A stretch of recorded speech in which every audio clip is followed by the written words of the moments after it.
Donc des éléments qui me paraissaient importants de souligner concernant la vente OM, c'est les dates en fait que j'avais pas bien soulignées dans mon reportage précédent. Et je trouvais qu'en regardant ce calendrier, ça mettait en lumière l'importance qu'avait pu avoir le dossier du stade Vélodrome. Et ça m'a fait réfléchir sur le fait qu'aujourd'hui, c'était sûrement l'élément stratégique qui freinerait non seulement l'arrivée d'éventuels des Saoudiens, mais d'autres investisseurs potentiels. Donc reprenons le calendrier. Ça a commencé par une interview de Georges Malbruno en mai 2020, qui est un journaliste du Figaro, qui nous a dit que c'était possible que les Saoudiens s'intéressent à l'OM. Puis Thibaut Vézirian qui a fait son enquête. Ensuite, on a eu Boudjelal et Ajroudi qui ont occupé l'espace médiatique à l'automne 2020. Et à partir de là, on s'est mis à l'affût des informations qui pouvaient confirmer l'arrivée imminente des Saoudiens. On a eu McCourt qui a réalisé une augmentation de capital de l'OM, alors ça n'infirmait pas forcément l'arrivée des Saoudiens puisque c'était absolument nécessaire de le faire de toute façon. Mais à ce moment-là, on se rend compte probablement que la famille Louis Dreyfus n'a plus d'influence au club. Puis dans la foulée, en décembre 2020, Thibaut Vézirian nous annonce que la vente est imminente et que l'Arabie Saoudite et McCourt ont tenu des réunions euh, autour de Noël 2020 pour conclure cet achat. Dans le même temps, il y a des histoires avec le projet Agora de Jacques-Henri Hérault qui lui vaut de passer le cap de l'impopularité auprès des supporters et donc des émeutes explosent le 31 janvier. Le 5 février 2021, tout s'accélère à peu près à cette époque-là. On a la confirmation par Mathias Manteghetti qu'une vente est imminente à l'OM, qui passe sur Infosport. Et là, on a aussi ce même jour-là Thibaut Vézirian qui nous confirme que c'est fait, mais l'Olympique de Marseille qui dément immédiatement cette vente.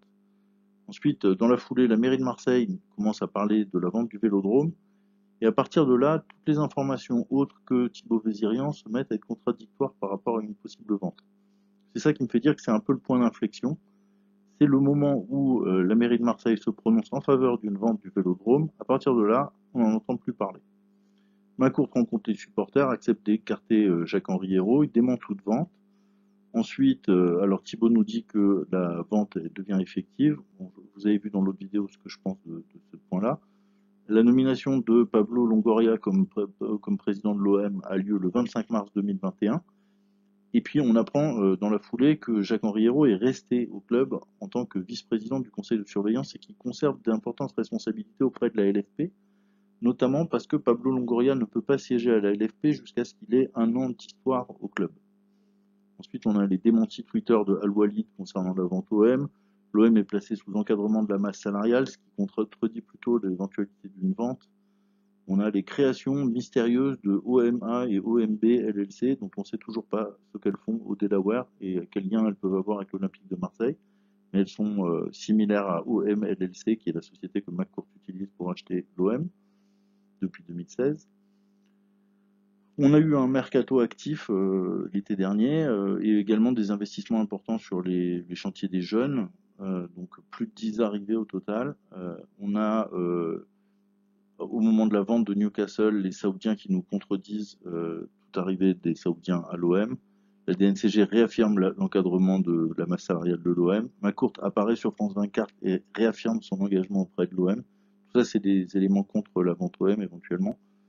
Ensuite, on a Eric Soccer qui devient McCourt Europe. Moi, personnellement, je pense que c'est plutôt un élément contre la vente d'OM, ça, puisque éventuellement conserver Eric Soccer comme véhicule de contrôle de l'OM, ça permettait de le vendre éventuellement avec les crédits d'impôt.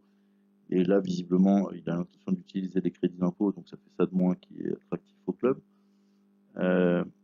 Donc Longoria intervient pour nous confirmer que les options d'achat seront levées, sans toutefois nous dire que la vente sera faite. Donc on peut penser que McCourt a toujours l'intention de mettre les 50 millions de plus pour exercer ses options d'achat. Vézirian continue de nous dire que la vente est faite. On a un clash entre Vézirian et les supporters en janvier 2021 qui est tout à fait récent. Et puis l'anniversaire des événements de la commanderie, le 31 janvier 2022. Alors le 25 mars 2022, moi je vais surveiller ce qui va se passer en regardant un peu plus tôt vers l'avenir, puisque ça fera un an que Longoria est président et donc il pourra siéger à la LFP. Et qu'à partir de là, on pourra se poser sérieusement la question de dégager définitivement Jacques-Henri Hérault. Dans les autres événements à attendre côté business un peu en tout cas des trucs qu'on peut anticiper de manière à peu près certaine. D'ici la fin de l'année, d'ici avril-mai 2022, on devrait avoir les comptes de la saison 2020-2021 pour l'OM SASP, ses filiales et également MaCourse Europe, qui était anciennement Eric Soccer, mais qui devra publier des comptes a priori sur les mêmes périodes que Eric Soccer. Donc le 30 juin 2021, ça devrait sortir d'ici le 30 mars même, normalement, je pense, à moins qu'ils aient un petit retard, ça pourrait durer jusqu'en avril-mai. Ensuite, l'été 2022, on a la date maximale qui est attendue par Thibaut Vézirian, mais aussi par Kelo Samuel et d'autres personnes qui nous ont dit que si ça devait arriver, ce serait vraisemblablement cet été. Donc surveillons ce qui se passe cet été côté Vente OM. En tout cas, donc pour vous rappeler ce point d'inflexion sur le stade Vélodrome, et c'est pour ça que je voulais m'intéresser à ce sujet aujourd'hui.